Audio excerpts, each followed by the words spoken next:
watching and listening to Conscious Evolution Media, shifting global consciousness at consciousevolutionmedia.com. Today's podcast is brought to you by Kids Talk Foundation, a global nonprofit organization providing youth advocacy, television programming, and training services in the United States, along with comprehensive medical and educational services for the developing world, most recently in Kenya, Africa, where Kids Talk Foundation provides a feeding program, medical care, and educational services to over 1,300 young people each day. Please help our youth and place your donation. Go to www.kidstalk.org. Are you in the entertainment industry? If you answered yes and you want to promote yourself, your passion, and profession, check out Creative Independent Artist magazines at CIAartists.com. Endorsed by Kids Talk Foundation worldwide.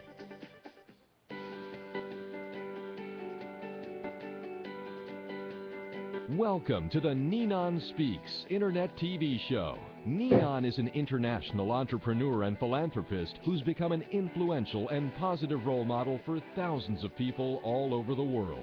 Drawing on a rich tapestry of experience from her adventures both in front of and behind the camera, Ninon captivates, entertains, and inspires audiences from all walks of life. Her motto is, "Nothing happens without you." Now, here's your host, Ninon de Verde Rosa. Welcome to Voices here we go again to the wrong show I'm introducing. Welcome to Ninon Speaks. This is an internet TV show that's been going on for a couple of years now. Used to be on the TV, but now we've graduated to the internet. And it's given a broader outlook on who we can interview, who we can see. And we actually interview people all over the world. And today, we're not going all over the world. We're going to Los Angeles, where the film industry is always underway. They've always got something new going on. Today we're going to be introducing producer Mark Savage. He's done a tremendous amount of movies, and it seems to be in the horror movie department, but we'll talk to him a little later. He's actually on his way. But we have with us at the moment Donna Lee Heising, and she's actually, if I read her whole bio, we wouldn't have a show. It is so long, and she's done so much. Welcome to Ninon Speaks, Donna. How are you? Oh, thank you so much, Ninon. I'm fine, and Mark is actually going to be the star guest on this show, and he'll be on any minute. You're the star. No. You're the star guest on the show. No, I don't think so, but Mark will be here any minute. And thank you for that wonderful introduction. Well, you are amazing, and I'm looking at this bio of you, and it just goes on and on and on, and it's just amazing what you've done and how you've done it all, and you've just done so much. Give us a little bit of your background and how you started. I know your father was very famous, right? Well, actually, my father was very famous in the technology field. He has 12 patents for computers. He worked for major companies. My father is actually a really interesting story. I don't want to take up all of your time, but my father died last year. He died in an accident at a spa that never should have happened. That he was 82 and he was in great shape. But my father had such an interesting life. Was he not the producer of Silence of the Lambs and my uncle in The Sixth Sense? My uncle Tak Fujimoto was director of photography on Silence of the Lambs and Sixth Sense and Philadelphia and more movies than you can imagine. And we're very, very proud of him because he's brilliant. So you come from a kind of a movie producer, director family, correct? Well, since my uncle is a legend, I would say that, yeah, I do. I also have a cousin named David Wong, who has won an Emmy for Peter and the Wolf on Broadway, and he's been nominated for 5 Emmys with his partner George Doherty on for rhythm and jams on TV. Okay, so let's find out a little bit about you. I love your family and everything else, but hey, you've got a lot of stuff going here yourself. Why did you go into the movie business? Is it something you always liked or something you wanted to do? I believe that it's something. Oh, Mark is here. Okay. Oh, don't worry about Mark. He'll be It's on. Hello. actually it's something I always wanted to do in the back of my mind. Hi Mark. I was always a cheerleader growing up, and I liked performing, and I've taken ballet my whole life. So I'm from an Asian family, so I did get AA in drama at Cypress College, and I also got an AS in chemistry. And I went to Berkeley, and I took chemistry classes and acting classes. So it must always have been in my mind. And that I did. I started out in pageants, and I did those for years and years and years. In fact, until just. But and You were I did. actually Miss Achievement and Miss World 2008. I would think that's quite an accomplishment. Oh, and the pageant world was wonderful to me, and um, this week's edition, or actually this quarter's edition of Pageantry Magazine, features a photo of me and Vita Ghaffari from Circus of Dread. So I was just telling Mark that today. I'm going to actually post the PDF as soon as it comes out. Wonderful. Actually, I'm now going to introduce you to producer, director, Mark Savage. Mark Savage has made it. You look very French there, Mark. Thank you, Ninon. It's a pleasure to be joining you both. I know I think you had to rush a little bit, but Mark has. I believe your first big movie was what, age 24? Is that correct? Yes, it is. It's correct. And what movie was that? The first movie I made was a film called Marauders. It was very low budget. It was so low budget that essentially the budget extended to buying lunch and dinner for everybody. That was about it. And I actually had gotten the guy who I was working for at the time at a production company. I convinced him to help me make the movie by pointing out that his film equipment was sitting idle on the weekends. So I said, well, why don't you put your film equipment to work, make a bit of money, and give me access to it? And he very kindly allowed me to do that. That's amazing. And you're from Australia. You're from down under, right? I am from down under. I won't, I stand guilty as charged, from the convict colony. Yeah, and then you've obviously gravitated to the Hollywood scene, as we say, where the action is and all the movies are being made. Is Hollywood, Los Angeles, still the kind of the movie industry kind of the world, or have they gone out to different parts of the world?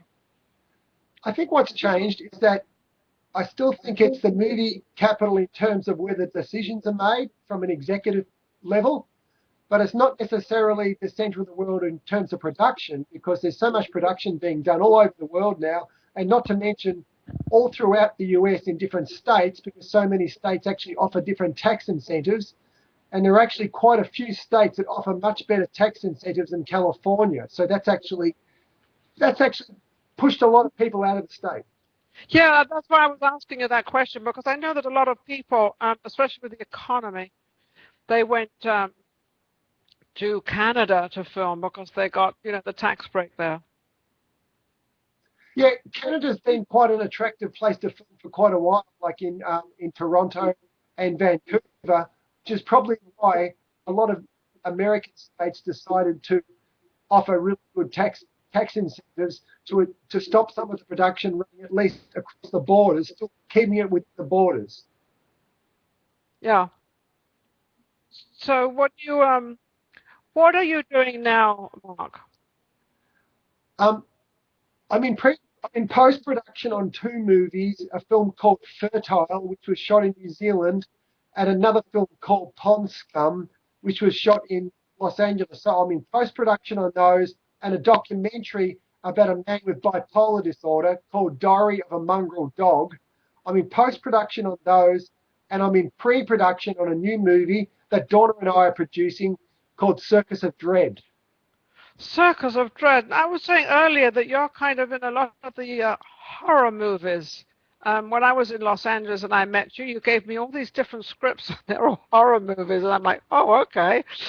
Why are you gravitating to that? Do you feel the excitement in it, or is that where I know a lot of internet people watch those movies and they like those movies? Is that the reason?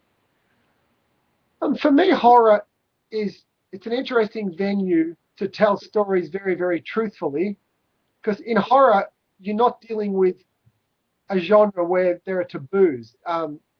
Horror is pretty much taboo free, so you can explore different aspects of the human psyche, the human condition, in a fairly free way, fairly unfettered, without censorship, but also without having to adhere to conventions that are attached to certain genres. So horror to me it's actually very broad. It's not just about people being women being attacked by knife wielding maniacs and people in chainsaws being hacking other people to death. Horror also to me is really about dealing with our fears. It's about dealing with our mortality. And so to me, I find it very broad, where horror can be anything from like just a psychological thriller to something kind of gorier. And I'm very interested in the duality of our ourselves as human beings. So that's why horror suits me. But to me, it's very broad, so I don't really find it limiting at all. Yeah, and Donna, you're playing a couple of lead parts in these movies, which is also the horror movies. How do you get yourself into a part like that, or do you really like it? Well, in Mark's movie, it's going to be a major movie, so really excited about it. I play the Snake Woman in it, and Mark says that I connect to the beginning and the end of the movies because they're going to be in different times where the service exists. So I can't wait. I'm going to be transformed into a snake. And what's better than that? And Mark is such a fantastic director. I did a very, very small role for him in Pawn Scum. And I don't know if you can say this, Mark. I say I got raped and murdered. Well, I did. Okay. Anyway, I feel like this is my best role so far just because he let me he just let me through it and made me feel emotions where I really cared. That's So amazing. On that, I'm going to have to take a break. We have every 15 minutes we have to take a break, so I'm going to take a break and I'll come right back and we'll find out a little bit more about these horror movies. In fact, I happen to have just done one. Talk to you in a bit. Hello. Hello. hello. Okay, so I guess the break didn't come in, but that's okay. So we will continue. So anyway, I've been looking at all these horror movies. Now, how do you manage to get funding for these? Is it easier to get funding for these movies, or is it harder? Excuse me. Yeah, I Mark. think financing films it's always complex because it's not necessarily always connected to what's popular at the time, because often you can get a film funded, but then you don't actually make the film or have the film out there like until about maybe sometimes 2 years later. Horror movies, though, have a fairly broad appeal because they're easily translatable into other languages. And you're also dealing with Okay, themes. well, just back up 1 second. Why are they easier to translate? I mean, to translate something is to translate it. It doesn't matter what's in it. They're translatable from the point that the genre itself is understood a number of different countries. Like, for example, if you make a very quirky type of comedy in the US, that type of comedy may not translate well into Japan or may not translate well into Poland, just in the sense of not the language, but just the type of genre that it is. Because horror is about essentially dealing with fear, it's about being scared, it's about being uncertain, it's about being riddled with anxiety. It's Correct. something that everybody in every country can understand. Like the idea of being stalked by someone, the idea of feeling threatened is the same in Japan as it is in Australia or in Venezuela. So the words, the words don't really, I'm not saying don't mean much, but they can be understood in different languages. The words can be understood, but also the action. So it just happens to be a genre that's quite easily translated. Also, from the point of view of production, it's not the genre where you necessarily have to have big stars. Very few people go to horror movies and say, "Oh, that new horror movie, who's in it?" Horror movies are usually about what's it about. So you're not you don't have the pressure that you've got to have a really big star to draw you into the film. For example, if you're making a romantic comedy, most people expect a well-known comedy actress, for example, to be in that movie. So you've got to get someone like Jennifer Aniston if you're making a romantic comedy, or people are just not going to go to see it. Whereas horror, people go to see it for the frights, they go to see it for the atmosphere, they go to see it for the blood and guts, and they also go to see it because you're pushing the envelope. And people enjoy having the envelope pushed for them, even if it's vicariously in their armchair. They enjoy being scared, but they're being scared in the safety of their seats. Yeah, So, that which is quite unusual. It's like I've never really watched horror movies because I really don't care for them that much myself personally. But I was in one, Mansion of Blood, which I did in Los Angeles, and that was quite an interesting movie. And actually, I stabbed someone in the back. So I never thought that I would be doing that, but I did it. And I hope I did it well, and I didn't end up on the floor, the cutting room floor. But I was fascinated by it because I'd really not got myself involved in them, and how you don't really see much of them on screen. You see them more on the internet now. Do they do better on the internet, or do they do better on the screen? But they still actually do very well at cinemas. Like even just last week, there was the new Texas Chainsaw film released, Texas Chainsaw 3D. But one of the things with horror is that horror is very marketable across at theatres, on DVD, on TV, on the internet. It's just something that speaks a language everybody can understand. And going right back to the films made by Universal in the 30s, such as Dracula, The Mummy, Frankenstein, it's not a genre that's necessarily in and out of vogue. It's pretty much in vogue all the time because the main audience for it at the moment is essentially young men and also young women. So it's almost like a rite of passage that when you're 14 or 15 years old, you see a lot of horror movies.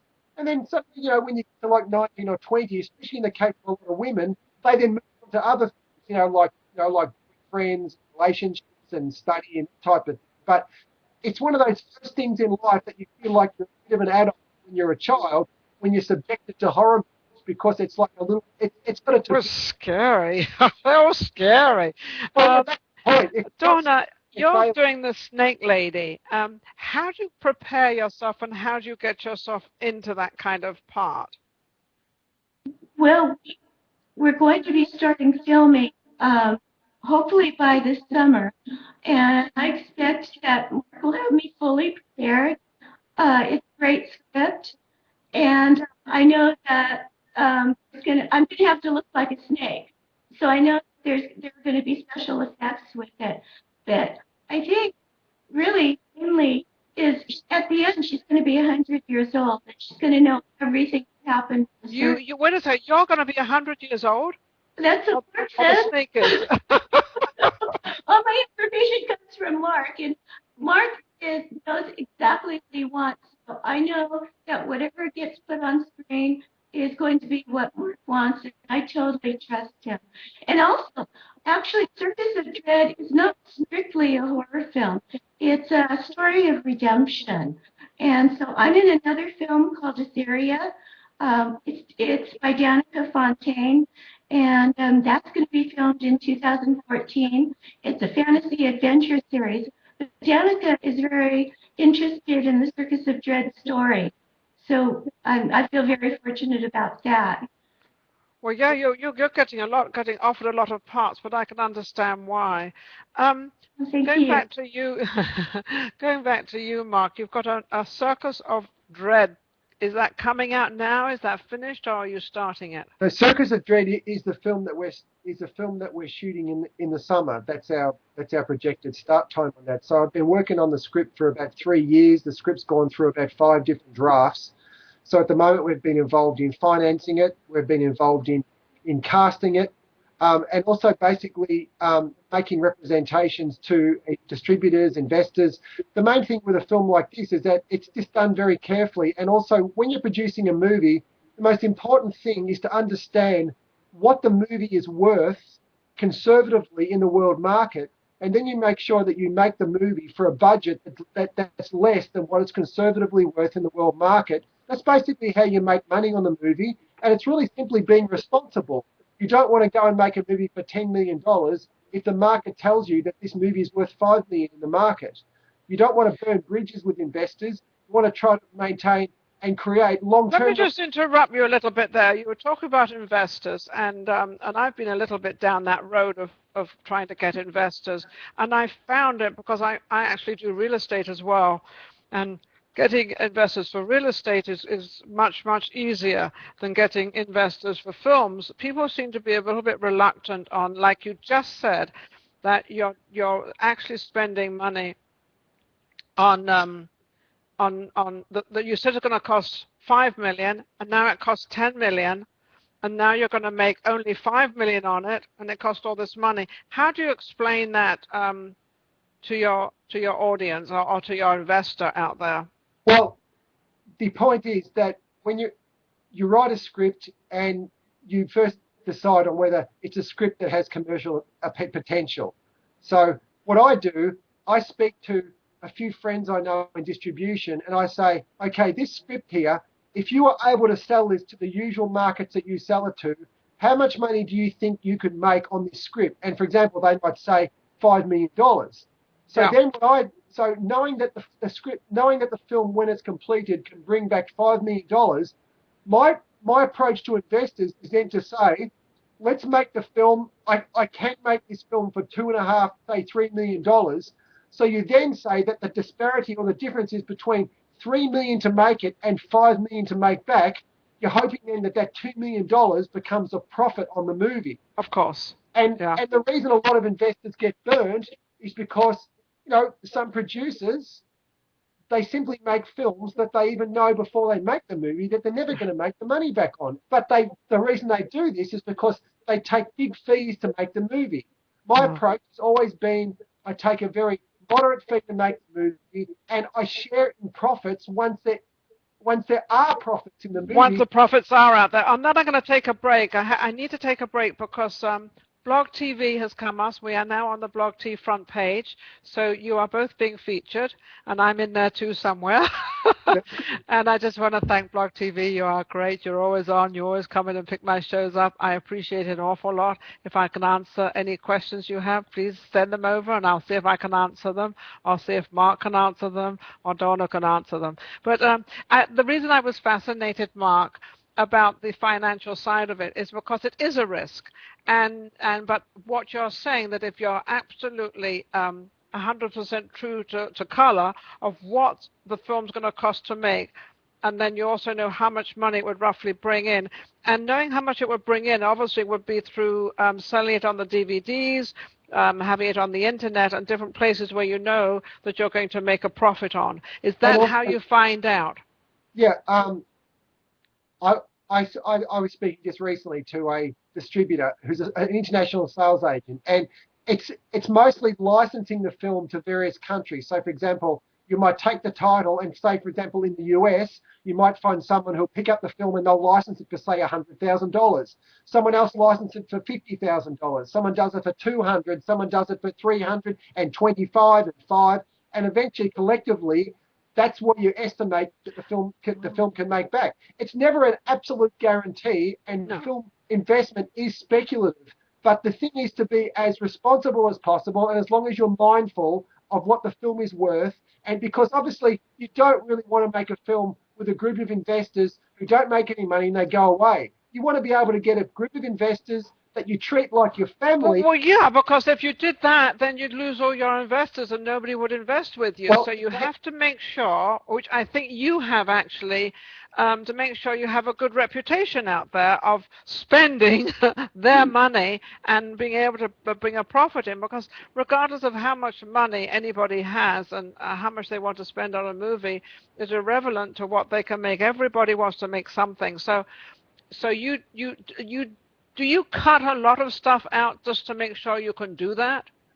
No, well, what I do, it's all in the writing. That when you're writing the script, I make sure that that the script can be adjusted to be filmed for the budget. So the thing is, you need enough money to make a good film, but so you don't attempt to do things when you're making the film that aren't going to look good because you don't have the money. So basically what I do, some of my rewriting involves adjusting it to budget. Like, for example, we might have 5 particular locations, and after doing the budget, we might decide, well, we can only afford 3 locations that we can build sets on. So what I'm doing in the writing, I'm then rewriting to combine the 5 locations into 3 locations, so that from the point of view of production, you've now got your production has now been reduced, and once again, you've got more money to put into areas that are important. And I guess from experience, the more films you make, you start understanding which area can you cut costs on, which area can you absolutely not cut costs on, and which areas can you lose. Because ultimately, you want to have a relationship with investors and a transparent relationship too. Like, for example, with me, I usually make the investors officers of the company, so they can actually see on a daily basis or a weekly basis where the money's coming and going. So it's not like they're just giving me a check and saying, okay, see you in 6 months. I wouldn't expect them to do that. So basically the way I do it is that they become officers of the company, so they can see exactly how the money's coming in and going out. So whatever is happening on the film is completely transparent. Transparent, so they do know. And that is, because that's the biggest problem out there is where's everything's going.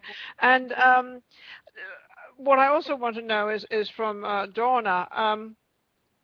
You've got a lot of companies here. You're CEO of Ion Excellence, which is in Los Angeles. And you are a producer of that as well, and as well as being the host? I'm the executive producer of it because I started it.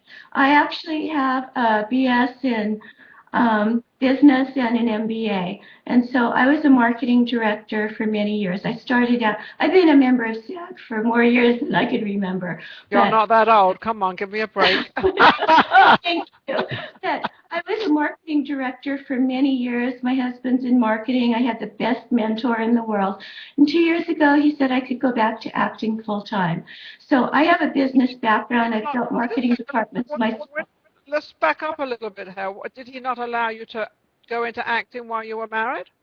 Well, I had a really good salary as a marketing director, so I mean, I was not an equal partner. He makes like 3 times as much as me, but at least, I was bringing in money. With acting, you can't count on it, so actually, my husband's been really, really wonderful to have backed my acting career, and he loves Mark, and he loves another person that I'm working, or another 2 people that I'm working with, named Luka Josvik and Aki Young, and they're very. Everybody, I think, knows who Aki. So you kind of have stamp of approval of doing what you're doing. How do you like interviewing people?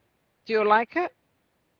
I do like it, but I started out doing that while I was still a marketing director. So I built the department. That's how I know publicity so well. I mean, I do have to say I'm an expert at publicity. And so I started interviewing people because it's something I could do while working more than full time, because it was like 60 hours a week in technology. But I missed the business so much, I went back. I started my company with John Cox, who I still work with, and Mark is working with now too. And I could do interviews while I was still working, and so it just kept growing and growing. And then I covered the Emmys and the Oscars, and there wasn't anywhere to go from there.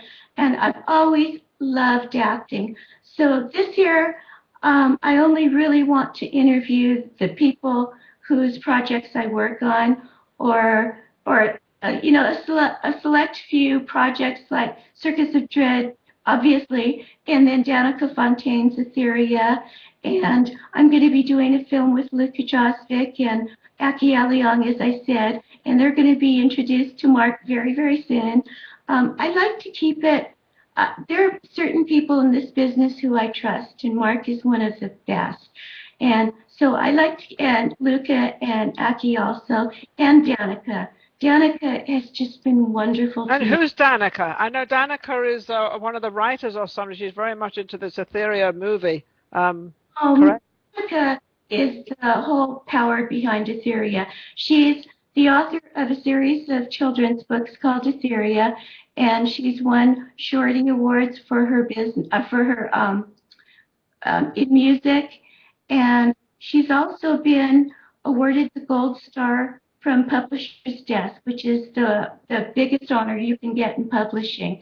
And she was also Miss Dance America in her past, and she's done. If you think I've done a lot, it's amazing, you know, Dara, that how many people you get yourself involved in. Actually, I just got a message in here. Mark, you're looking a little bit dark. Is there any way you can make your screen a little lighter? We seem to have you in the dark ages. I know we're talking about horror. Ah, that's better. Yeah, come on, that's better. Yeah, much better. Oh, now I know we're talking about horror movie. Oh, now you've gone completely black. Sorry about that. No, I don't know what you've done now. Now we've got a picture of something else. So anyway, now we've lost him. That's okay. He'll be back. He shall return, I hope. Anyway, so how did you get, you know, the reason I'm asking these questions for our audience out there is they also want to sort of get into a place where you are, and Donna, and how did you manage to, is it the people you knew from your family life, or is it because you just go out there and you put yourself in the place where you want to be to get these parts? I believe that it's the networking, doing the interviews with my show. I've met really wonderful people, but actually Danica contacted me on LinkedIn because she saw my business background and my PR background, and she asked me if I wanted to play the role of the Oracle. So I was just very, very lucky with that. I was introduced to Mark by a friend of ours named Matt Chasen, and Matt's introduced me to tons of people in the horror world, and also to Bill Oberst, who is the star of Circus of Dread and who is one of the biggest stars in the horror industry. I do think that because my show grew so tremendously, that I did meet a lot of people, but I didn't meet Mark or Danica through my show, or Luca. Luca contacted me through, I believe, Facebook, and Luca. So that's good to know, because it's nice to know that these LinkedIn and Facebook, because we all sort of think, you know, do we really ever meet anybody through it? So you are a good example to say, no, it's not a waste of time. You've met a couple of people through it. So that's really a good thing. Though, I have to say that I think LinkedIn is the best course, and I think I met Danica in the film financing group. I do think that people needed to see my business background. I've been a producer on a lot of projects, and I didn't start out to be a producer, but because I have a business background, I would go into these projects now I'm working with Mark, so it's night and day, but I went into these projects where people had no idea what they were doing, so I ended up doing the business plan and making the trailers and doing the PR and bringing in my friends. My partner in Ion Excellence PR is Stan Goodrich, and he was my boss at CISPRO, which is an ERP company. So I mean, I think what you've done, though, I think you said at the very beginning networking, and I think what it is you've put yourself out there, and I think a lot of people think that just because they've got a pretty face and they're lovely, that everyone's going to find them and they're going to get this, and this part. But you have obviously worked it very, very hard, and you've obviously, you know what you want, and you've gone out there to get it. Mark, getting back to you again, what do you think of Donna and how she does her work and how she puts herself out there as an example of somebody being out there? She's a producer, she's a host, she's an actress, she does all of it. I think Donna needs to get some sleep. Well, I don't know about that. She looks pretty cool. Yeah, look, I met Donna about,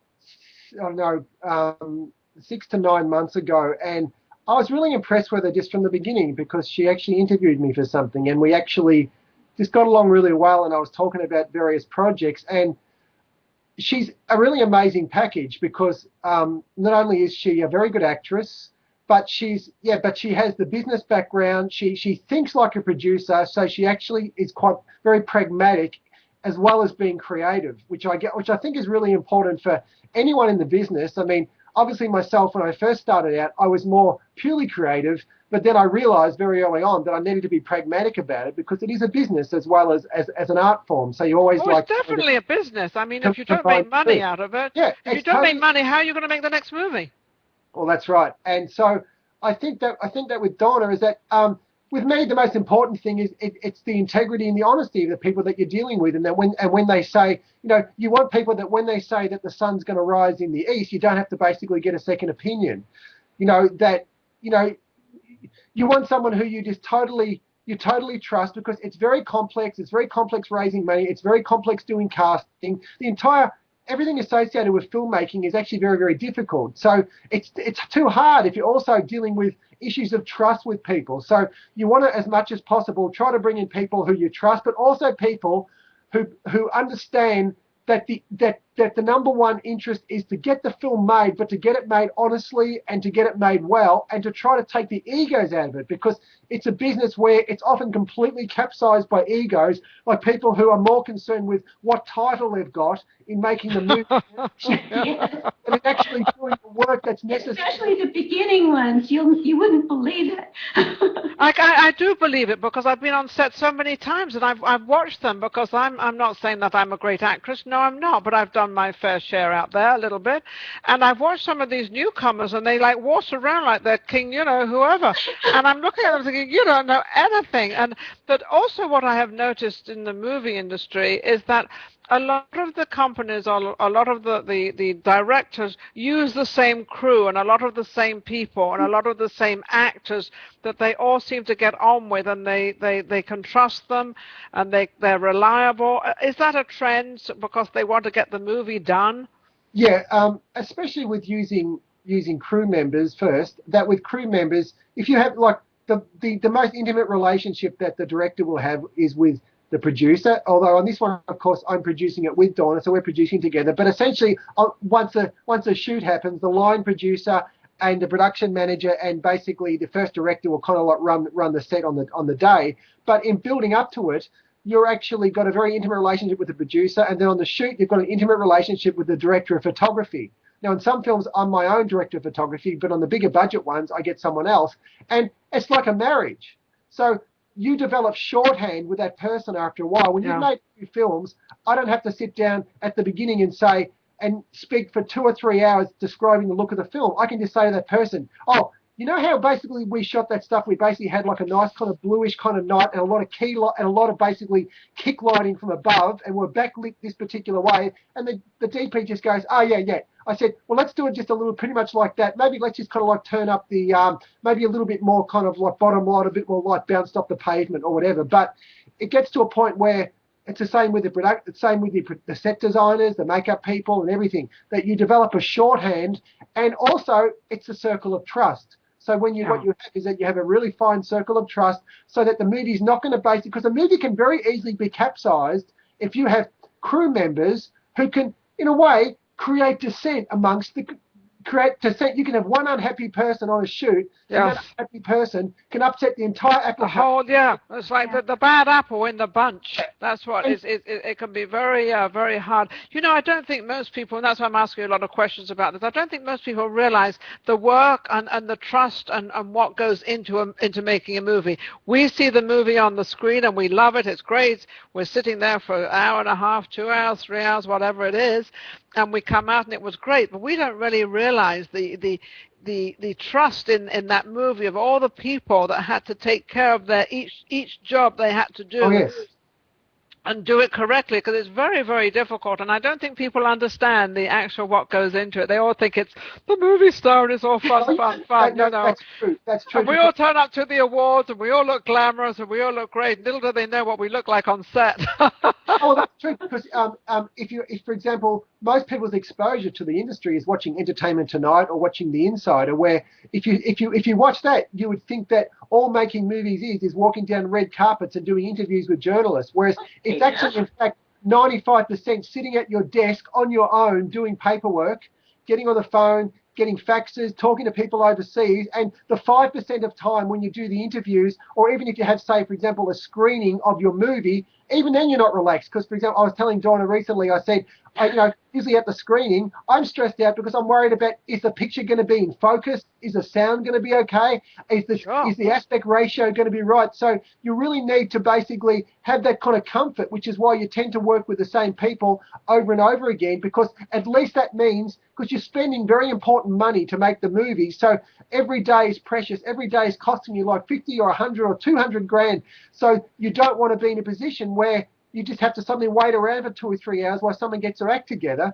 And that really comes down to being able to pick the right people. And that's the hardest thing, is even if you pick an actor, you can't always necessarily pick an actor who's not going to make trouble on the shoot. So the thing is, do you find a lot of the actors, do they make trouble, or do they think they're like superstars and they can cost you a day? Because I know a lot of actors think they're quote-unquote superstars, can't be replaced, and they don't even show up for a shoot that day, which means you've just wasted, $300,000 or whatever it might be just for that day.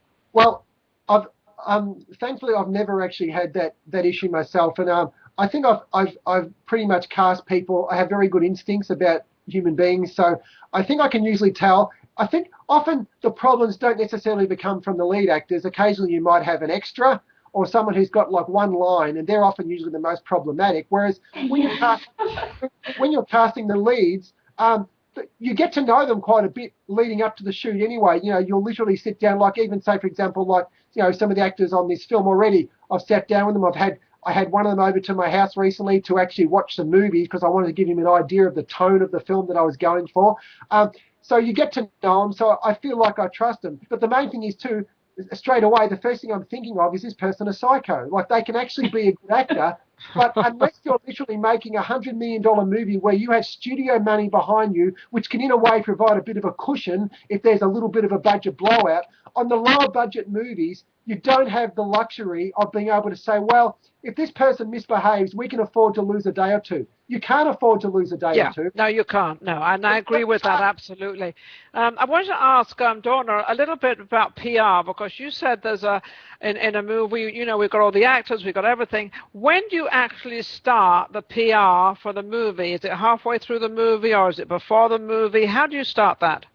Well, actually, Mark and I had a discussion about that today, and he told me some really good information. One thing I would like to say is that Mark and I get along so well because we don't like the glitz of Hollywood. I mean, Mark is a businessman too, as well as a creative person. Okay. And it may seem strange because I'm an actress, but I like it for the craft. I don't want to go on the red carpet. I didn't mind interviewing people, but I don't want to go on one myself. I'm not doing it to get famous. I just want to work and make good movies and help Mark make good movies. But with PR, I have an MBA, so I've been trained in marketing. My husband's a marketing director. So he's a marketing professor. He was the VP of marketing for ConAgra, which is the top food company in the nation. I'll tell you one thing, Donna, you sure promote Mark an awful lot.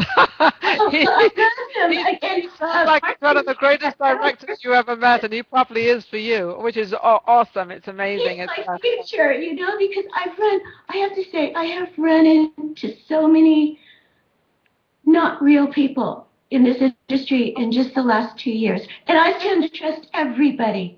I don't think it's not that they're not real. They don't have their heart into it. Because as I was saying before, they think it's just the red carpets and it's all the photographs and it's all that. And there's actually work in between and actually playing a part that takes a lot of... Or knowing what you're doing. Anybody can go on Actors Access and hire this great cast, and they're SAG actors, and they think they're going into this wonderful production, and then they get into the production and there's no money. This has happened to me numerous times, and so I've finally learned. So I have my future set. How do you handle that? If you start a production, if you say you've been hired as an actress and you go and you start doing your part, how do you handle the financial part if suddenly you find out there's no money there? Well, the film doesn't get made with one. What about it wasn't the filmmakers? What if they don't pay you? They pay others but don't pay you. Well, that's never happened because when I was first starting out, nobody got paid in films. So actually, what happened in one case is it wasn't the producer's fault or the director's fault.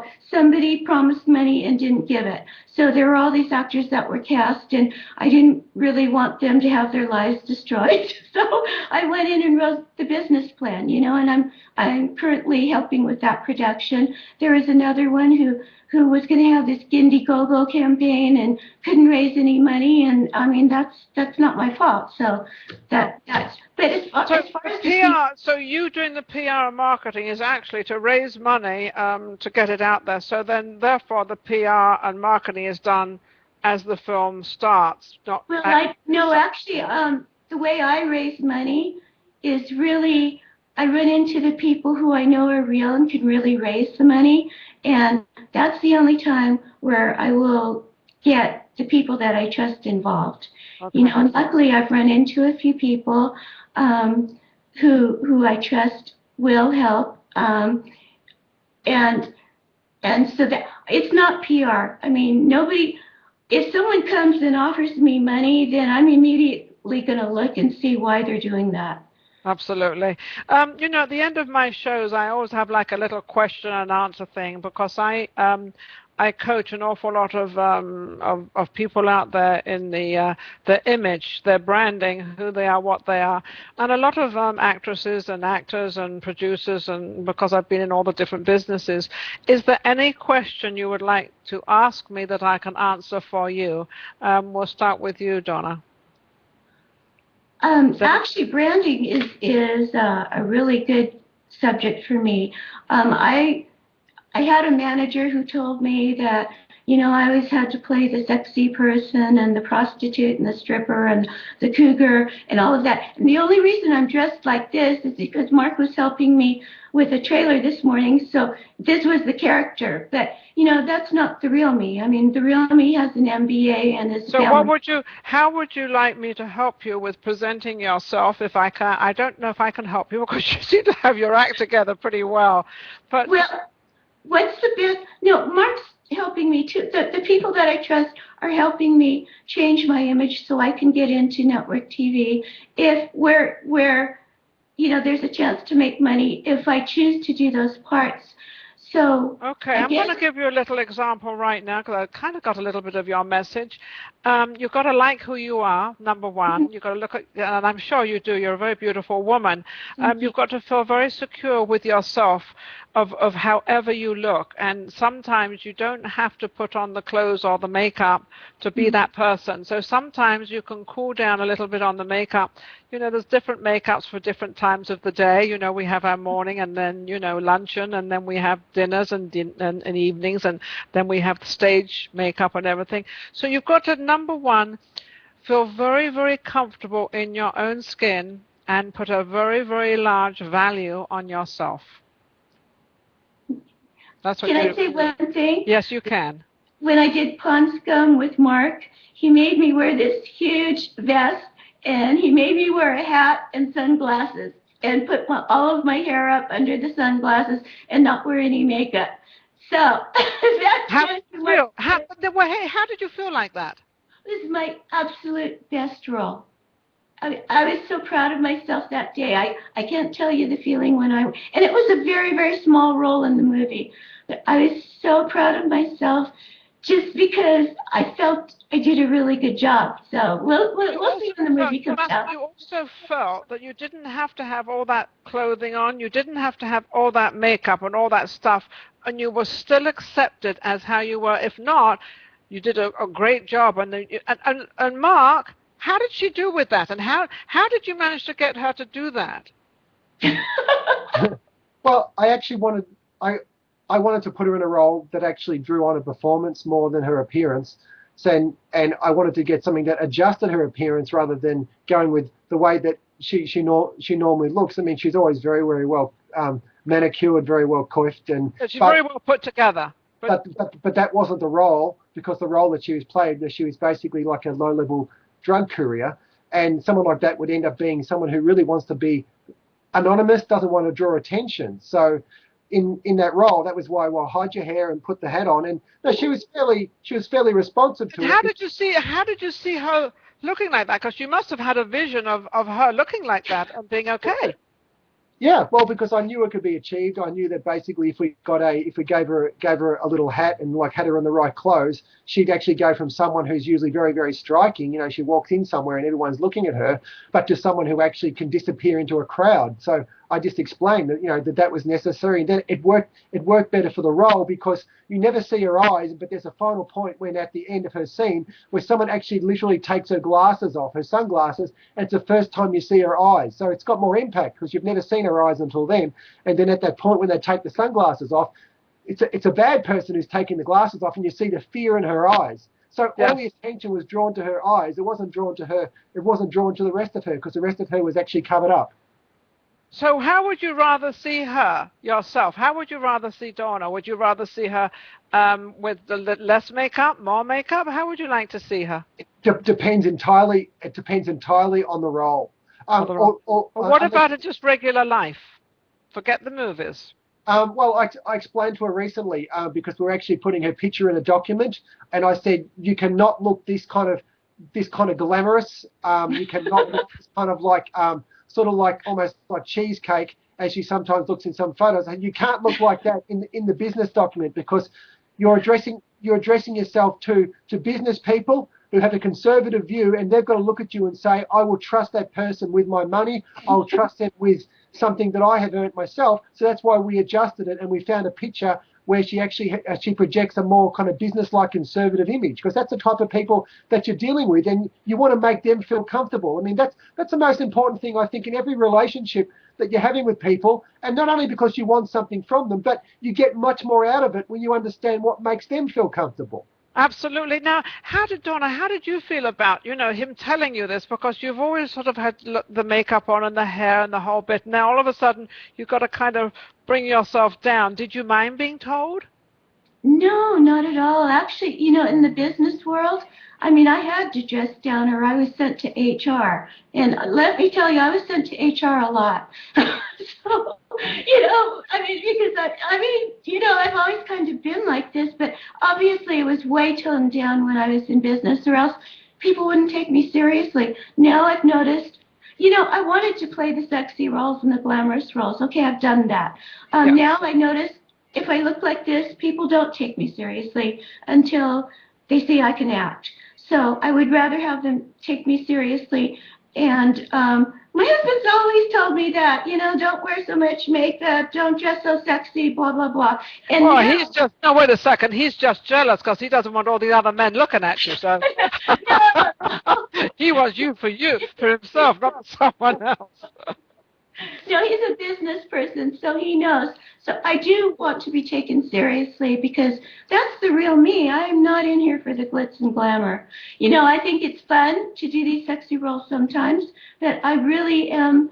I do want to do more meaty roles. So Mark doesn't always see me like this. Like Mark this way because he helps me with this role. Yeah. So the message you'd like to get out there would be sometimes for somebody in your position where you've been like this all your life to suddenly, as you're getting a little older as well, to start toning down. Is that what you would like to get the message out there? Yeah. I never talk about my family, but I've recently done interviews where I've talked about my daughters. My older daughter is an award-winning rep for Sanofi Aventis, and my younger daughter's won a Fulbright, and she's an intern in psychology at UCLA. So she's a doctor, actually.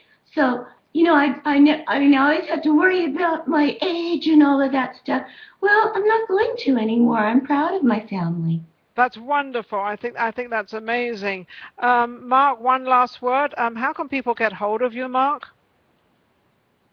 Oh, that's an interesting question. Well, I would say probably I do have a blog where I talk about my favorite films and my own passions, so they can go to my blog and write me that way. How do they get to your blog? Is it Mark Savage?